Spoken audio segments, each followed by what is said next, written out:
या कॉम्पिटिशनची ही तयारी मी खूप वर्षांपासून करत आहे.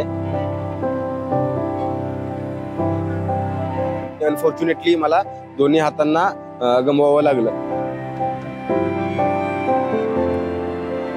गोल्ड, सिल्वर आणि ब्रॉन्झ यामध्ये मला टोटल 125 पेक्षा जास्त मेडल आहेत.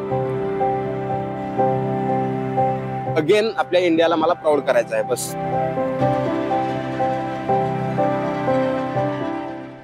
नमस्कार, मी श्रीशैल स्वामी आणि फॉर द पीपल न्यूज मध्ये आपल्या सगळ्यांचं स्वागत. आपल्या सोबत सध्या अत्यंत महत्त्वाची व्यक्ती आहे. सुयश जाधव आपल्या सोबत सध्या आहेत, ज्यांनी 2018 मध्ये ऑलिम्पिक मध्ये खरं तर सुवर्ण पदक मिळवलं होतं. ते सुयश जाधव सध्या आपल्या सोबत आहेत. नमस्कार sir, for the People news मध्ये आपलं स्वागत आहे. काय सांगाल, एकूणच तुम्ही आता ऑलिम्पिक मध्ये जात आहात, तर पॅरा ऑलिम्पिकची स्पर्धा होती त्याबद्दल तिथं जात आहात तुम्ही, तुमच्या खरं तर काय भावना? सर्वप्रथम तुमच्या मनापासून आभार मानतो. तुम्ही माझं हे न्यूज तुम्ही कव्हर करत आहात. सो मी Suyash Jadhav, international swimming player. माझी इन शॉर्ट तुम्हाला मी अचिव्हमेंट सांगतो. मी अर्जुन अवॉर्डी, शिवछत्रपती अवॉर्डी, त्यानंतर 2 वेळा पॅरालिम्पिक्समध्ये 2016, 2020 मध्ये पार्टिसिपेट केलेलं आहे. त्यानंतर 4-5 वर्ल्ड चॅम्पियनशिप खेळलेलो आहे.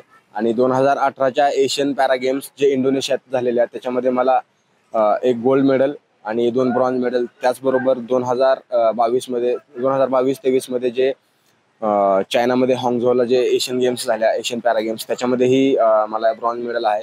सो ही माझी शॉर्ट इन्फॉर्मेशन आहे. आणि मी तुम्हाला म्हणजे ही माझी 3री ऑलिम्पिक आहे आणि मी भारतातला एकमेव स्विमर आहे, म्हणजे एबल आणि डिफरंटली एबल, सामान्य आणि हँडिकॅपमधून मी पहिला एकमेव स्विमर आहे जो 3 ऑलिम्पिक्समध्ये कन्सिस्टंटली पार्टिसिपेट करतो.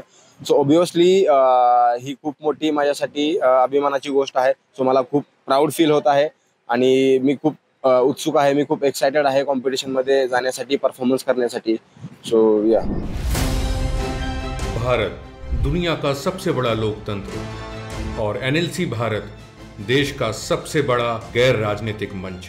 शक्तिशाली लोकतंत्र के लिए राहुल कराट का सार्थक कदम. मुंबई में हुआ ऐतिहासिक प्रथम राष्ट्रीय विधायक सम्मेलन.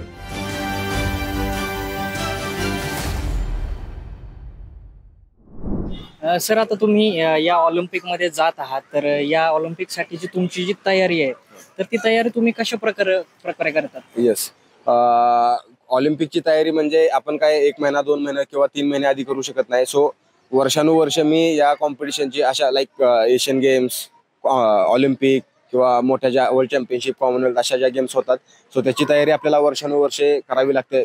त्याचप्रमाणे या कॉम्पिटिशनची ही तयारी मी खूप वर्षांपासून करत आहे. आणि तयारी म्हणजे माझं सकाळी स्विमिंग, म्हणजे आठवड्यातलं काही दिवस आमचं 2 टाइम स्विमिंग असतं, बाकीचे दिवस 1 टाइम स्विमिंग असतं. ज्या दिवशी 1 टाइम स्विमिंग असतं त्या दिवशी संध्याकाळी जिम असते. सो असं एक आमचं ठरलेलं शेड्यूल असतं. त्याप्रमाणे आम्ही कॉम्पिटिशनची तयारी करत असतो आणि कॉम्पिटिशन जवळ आल्यानंतर 1 3 ते 4 महिने आमचं शेड्यूल थोडंसं चेंज होत राहतं अकॉर्डिंगली कॉम्पिटिशन. सो त्या पद्धतीनं आमचं शेड्यूल चेंज होत राहतं. सो येस सर, याचप्रमाणे तुम्ही आता जे काही सांगितलं, आता येणाऱ्या ऑलिम्पिक, पॅरा ऑलिम्पिक मध्ये तुम्ही जात आहात, तर त्यासाठी तुमचे जे प्रशिक्षक असतात किंवा जे करून घेणार तयारी वगैरे, तर कशा प्रकारची एक विशेष तयारी तुम्ही यासाठी करता?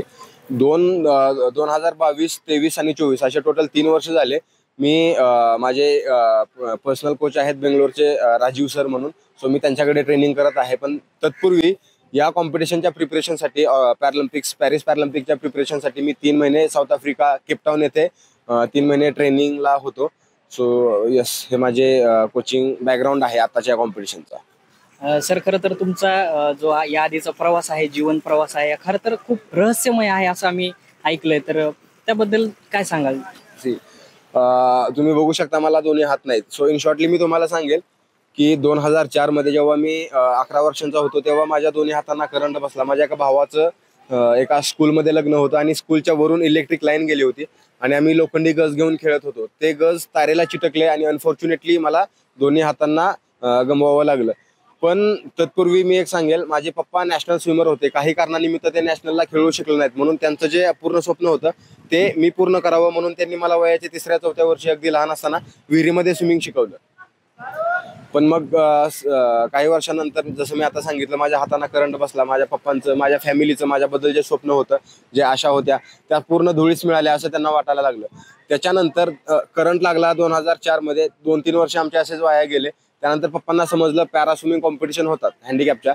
सो त्यांनी पॅरा स्विमिंग कॉम्पिटिशनची माहिती मिळवली आणि माझी पहिली स्टेट लेवल कॉम्पिटिशन नाशिकमध्ये झाली 2007 मध्ये.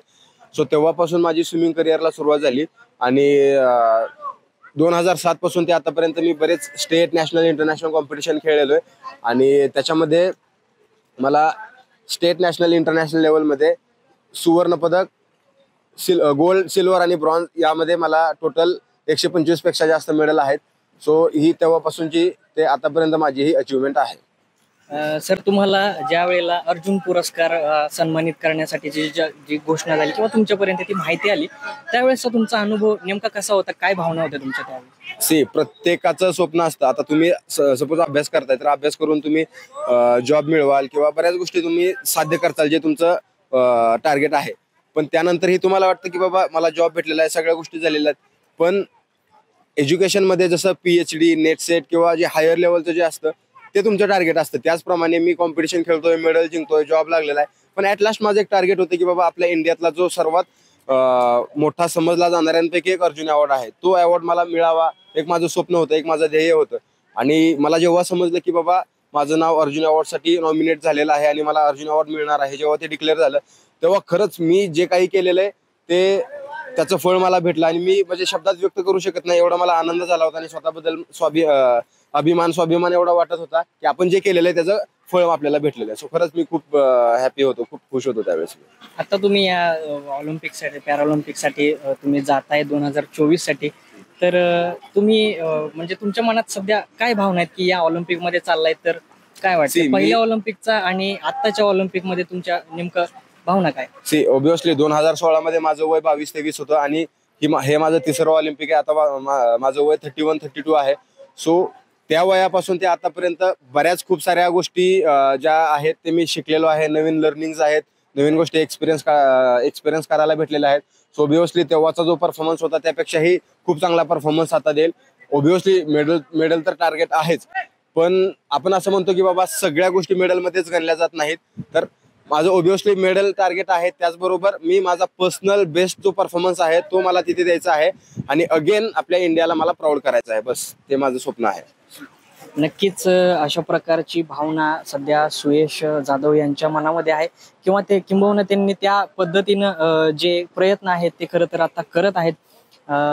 जे अर्जुन पुरस्कार जो दिला जातो, केंद्र सरकारकडून दिला जातो, तो सोलापूर जिल्ह्यातून जो मिळाला आहे तो पहिले खेळाडू ते सुयश जाधव यांना मिळाला आहे. आणि नक्कीच ते या ऑलिम्पिकमध्ये देखील एक चांगली कामगिरी करून भारताचं नाव मोठं करतील आणि पूर्ण सोलापूर जिल्ह्याचं तसेच महाराष्ट्राचं देखील नाव मोठं करतील अशी आशा आहे. कॅमेरामॅन रोहित वनकट्टेसह मी Shrishail Swami, for the People News, Pune.